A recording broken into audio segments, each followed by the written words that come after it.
প্রেম হয়েছিল মোবাইলের মাধ্যমে। কথা বলতে বলতে বললো যে আপনি কি আমার সঙ্গে প্রেম করবেন। এই তো প্রেম করলাম। মানে আমি কোনোদিন কল্পনাই করিনি যে আমি একজনের সাথে মানে 2-3 মাস প্রথম ছিল, তারপর আমি পালিয়ে যাবো, বিয়ে করবো। এত কিছু আমার ফিলিংসে ছিলই না, কিন্তু কিভাবে হয়ে যাবে আমি বলতেই পারবো না।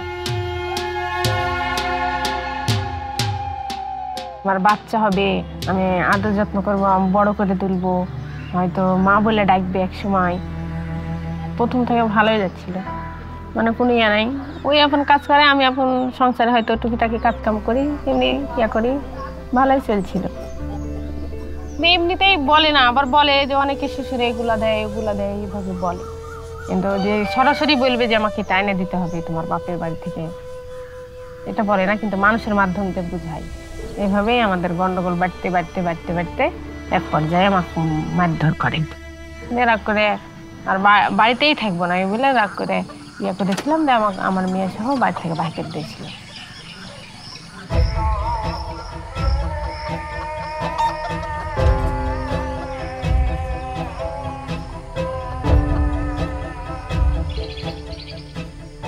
যখন স্বামী সংসার থেকে আসলাম আমার মেয়েকে নিয়ে, কিন্তু খুবই খারাপ লেগেছিল যে আমি এভাবে আমার বাপ মায়ের বিরুদ্ধে গেছিলাম। আমি একটা মানুষকে বিশ্বাস করে, সেখানে কিন্তু আমার সাথে বিশ্বাসঘাতকতা করা হয়েছে। স্বপ্না রানীর আমাদের এলাকাতে বাবার বাসা। আমি 2-3 দিন পর ওনাদের বাসায় গেলাম, তখন ওই স্বপ্না রানীকে আমি দেখলাম। তো সে কোনো কথা বলে না, চুপচাপ মনমরা। আমার মেয়েকে লিয়ার লেগে আসলো, এসে আমার আব্বাকে বললো, ফোন দিল আমার আব্বাকে, সেটা আমার শাশুড়ি ফোন দেওয়ার পর বললো যে কে আমার নাতনিটাকে একটু নিয়ে যাওয়ার পর সকালে নিয়ে যাব, বিকালে আবার রেখে দিয়ে যাবো, কথা বলে আসলো।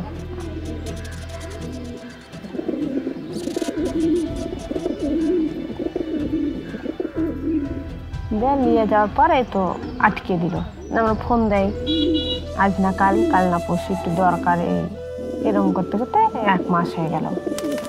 কোথায় গেলে মানে আমি শান্তি পাবো, কোথায় গেলে আমার মেয়েকে ফেরত পাবো, কে আমাকে আমার মেয়েকে এনে দেবে, অনেক টেনশন হয়েছে ভিতরে। খাওয়া নাই, দাওয়া নাই, ঘুম নাই, কারোর সঙ্গে কথা বলি না, কান্নাকাটি, অনেক কিছু। তো আর সব সময় মনে হতো আমার মেয়েটা এখানে মনে হয় মানে খেলছে, দুষ্টুমি করছে, কান্নাকাটি করছে, মানে একটা ভিতরে কেমনই ফিলিংস হতো সবসময়, মানে অশান্তি অশান্তি। মানে বাপ মা ছেড়ে থাকলেও মনে হয় এত খারাপ লাগে না, কিন্তু সন্তানকে ছেড়ে যখন ছিলাম তখন খুবই খারাপ লেগেছে। তারপর আমি বললাম তাকে যে আমি তো একটা প্রকল্পে কাজ করি আইন ও সালিসে, তা আপনি ওখানে গেলে আপনি পরামর্শ পেতে পারেন, আপনার ভালো হবে হয়তো। মানে পাইলাম না, ওই মানুষের মাধ্যমে দিল না আমার মেয়েকে আমাকে। তারপর তখন আবার নাসরিন আপার কাছে গেলাম।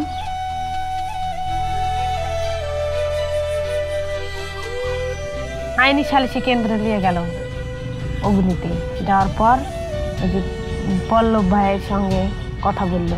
স্বাভাবিকভাবে বাচ্চাকে মায়ের কাছ থেকে আলাদা করা এটা একটা অমানবিক ব্যাপার, যে কারণে স্বপ্না রানী মূলত এই সমস্যাটার ভিত্তিতে আমাদের কাছে আসে এবং আমরা তারপরে তার কেসটা পর্যালোচনা করে আমরা এটা কেস করি আমাদের ফাইনাল আইনের মাধ্যমে। স্বপ্না রানী আইন ও সালিশ কেন্দ্রের মাধ্যমে আমার নিকটে আসে, তখন আমি আদালতে গিয়ে মামলাটা দায়ের করি ফৌজদারি কার্যবিধির 100 ধারা মতে।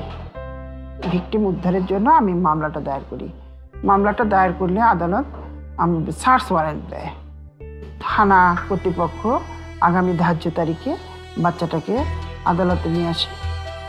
দোকানে আসার পরে আমার মেয়ে আমার কাছে আসবে, কিন্তু আর আব্বু আসতে দিচ্ছে না, এখানে ওখানে নিয়ে বেড়াচ্ছে, কথা বলতে দিচ্ছে না, আমার সঙ্গে যারা গেছে তাদের সঙ্গেও কথা বলতে দিচ্ছে না।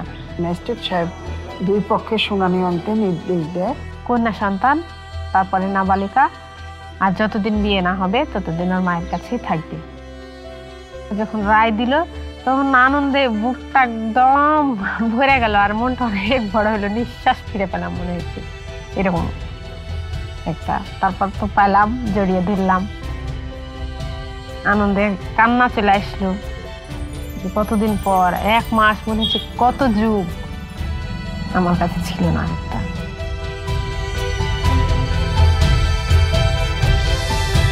প্রতিটি নারী যখন দাঁড়ায় নিজের অধিকারের জন্য, তখন বদলে যায় একটি প্রজন্মের গল্প। প্রতিটি গল্প একটি লড়াই, প্রতিটি লড়াই এক বিন্দু আলো। অগ্নি প্রকল্প সেই আলো জ্বালিয়ে যাচ্ছে, সাহস আর ন্যায় বিচারের পথ দেখাচ্ছে।